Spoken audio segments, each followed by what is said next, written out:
കർണാടകയുടെ മന്ത്രി വരെ ബാവഹാജി ഉൾപ്പെടെ സംസാരിച്ചു കഴിഞ്ഞിരിക്കുകയാണ്. മന്ത്രി പറഞ്ഞ പ്രധാനപ്പെട്ട ഒരു കാര്യം, കേരളത്തിൽ രാഷ്ട്രീയ ലാഭത്തിന് വേണ്ടി കർണാടകയിൽ കുടിയിറക്കുന്നു എന്ന വാർത്ത ഇവിടെ മത്സരിക്കുന്ന വ്യക്തിയും ഉപയോഗപ്പെടുത്തി എന്ന് എനിക്ക് മനസ്സിലാക്കാൻ കഴിഞ്ഞു എന്നാണ്. എത്രയോ മാസങ്ങൾക്ക് മുമ്പ് തന്നെ അവിടെ നിന്ന് മാറണം, നിങ്ങൾക്ക് അവകാശപ്പെട്ട ഭൂമിയല്ല എന്ന് ഗവൺമെന്റ് എഴുതി നൽകിയിട്ടും അത് അംഗീകരിക്കാതെ അനർഹമായി കയറിയവരെ പുറത്താക്കാനല്ലാതെ മറ്റെന്താണ് ഒരു ഗവൺമെന്റിന് കഴിയുക? ആ പ്രവൃത്തി നിർവഹിച്ചത് ശരിയാണ് എന്ന അഭിപ്രായമാണ് ജനങ്ങൾക്കുള്ളത് എന്ന് ആവർത്തിച്ചു പറയാൻ ബഹുമാനനായ വഖഫ് മന്ത്രി തന്നെ ഞങ്ങൾക്ക് അഭിമാനമായത്.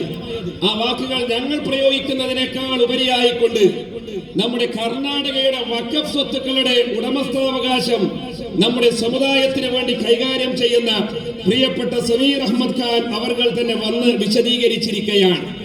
അതോടൊപ്പം അദ്ദേഹം പറഞ്ഞ ഏറ്റവും പ്രധാനപ്പെട്ട ഒരു കാര്യം, 100 വീടുകൾ ഞങ്ങളല്ലേ നൽകുന്നത് എന്നാണ്. കർണാടകയുടെ ഗവൺമെന്റാണ്, കേരള ഗവൺമെന്റ് ഞങ്ങൾ വീട് വെച്ചു ടൗൺഷിപ്പുമായി മുന്നോട്ട് പോകുന്നു എന്ന് പറയുന്നുണ്ട് എങ്കിൽ അതിൽ 100 വീടുകളുടെ പിതൃത്വം അവകാശപ്പെടാൻ കഴിയുന്നത് സിദ്ധരാമയ്യയുടെ ഗവൺമെന്റ്, കർണാടക ഗവൺമെന്റിനാണ്.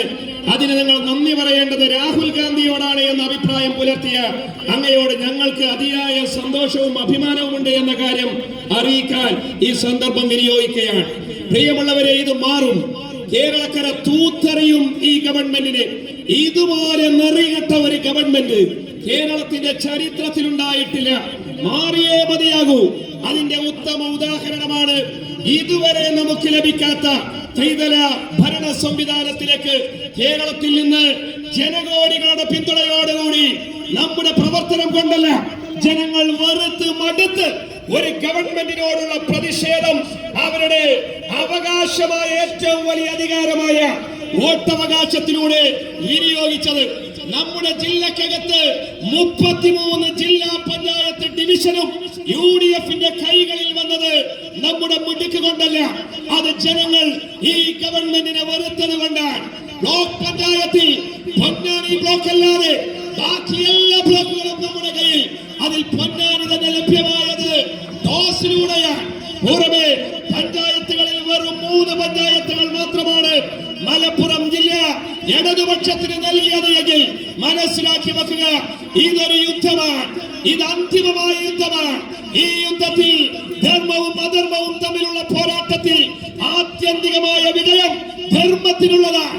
15 വർഷമായി ഞങ്ങൾ പറഞ്ഞത് അതുപോലെ നിലനിൽക്കുന്നു.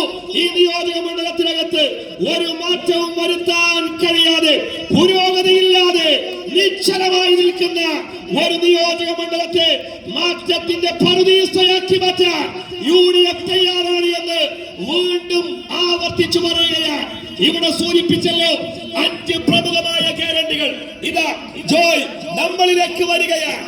പ്രിയപ്പെട്ട നമ്മുടെ സ്ഥാനാർത്ഥി നേരത്തെ സമീർ അഹമ്മദ് ഖാൻ വിശേഷിപ്പിച്ചതുപോലെ ഇന്ത്യയിലെ ചുറുചുറുക്കുള്ള ഏറ്റവും ചെറുപ്പക്കാരനായ അഖിലേന്ത്യാ കോൺഗ്രസ് കമ്മിറ്റി നിയോഗിച്ച ജില്ലാ കോൺഗ്രസ് കമ്മിറ്റിയുടെ അധ്യക്ഷനാണ് അഡ്വക്കേറ്റ് VS ജോയ്.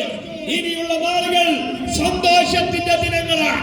ജോയ് എന്ന പദത്തിന്റെ അർത്ഥം തന്നെ സന്തോഷമെന്നാണ്. നാളുകൾ 9-ാം തീയതി ഇലക്ഷൻ കഴിഞ്ഞാൽ വോട്ടെണ്ണിയാൽ തവലൂരിന് സന്തോഷത്തിന്റെ ദിനങ്ങൾ കടന്നു വരികയാണ്. പ്രിയമുള്ളവരെ, നിങ്ങളെല്ലാവരും കൈപ്പത്തിയിൽ ഭക്ഷണമെത്താൻ ഒരു മടിയും കാണിക്കരുത്. എല്ലാവരും കുടുംബസമേതം സുഹൃത്തുക്കളോട്, നാട്ടുകാരോട്, അവരോടെല്ലാം ജോയിക്ക് വേണ്ടി വോട്ട് ചെയ്യാൻ ആവശ്യപ്പെടണം. 1ാമത്തെ പേരാണ് ജോയുടേത്.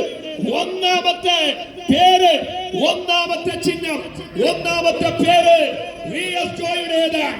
അദ്ദേഹത്തിന്റെ തെരഞ്ഞെടുപ്പ് ചിഹ്നം രാജ്യത്തിന്റെ ചിഹ്നമായ നമ്മുടെ പ്രിയപ്പെട്ട കോൺഗ്രസിന്റെ ഔദ്യോഗിക ചിഹ്നമായ കൈപ്പത്തി അടയാളമാണ്. ഈ നിയോജക മണ്ഡലത്തിൽ ഒരു കാലത്തും നട്ടലില്ലാത്ത നിലപാട് സ്വീകരിക്കാൻ ഐക്യ ജനാധിപത്യ മുന്നണി തയ്യാറായിട്ടില്ല. എന്തും മതേതരപക്ഷത്ത് നിന്ന് വരിച്ചു മാറാൻ ഞങ്ങൾ തയ്യാറായിട്ടില്ല. അതുകൊണ്ട് പ്രിയമുള്ളവരെ, നേരത്തെ സമീർ അഹമ്മദ് ഖാൻ അവർ സൂചിപ്പിച്ചതുപോലെ ഈ ചെറുപ്പക്കാരൻ ഉജ്ജ്വല വിജയിയായിക്കൊണ്ട് കേരളം നിയമസഭയിൽ നമ്മുടെ ഭരണകൂടത്തിന് കീഴിലുണ്ടാകും.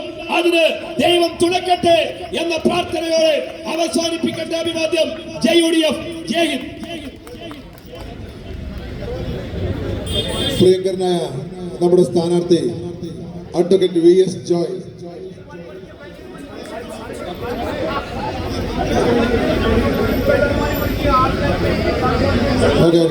VS ജോയ് ഏതാനും നിമിഷങ്ങൾക്കകം നമ്മെ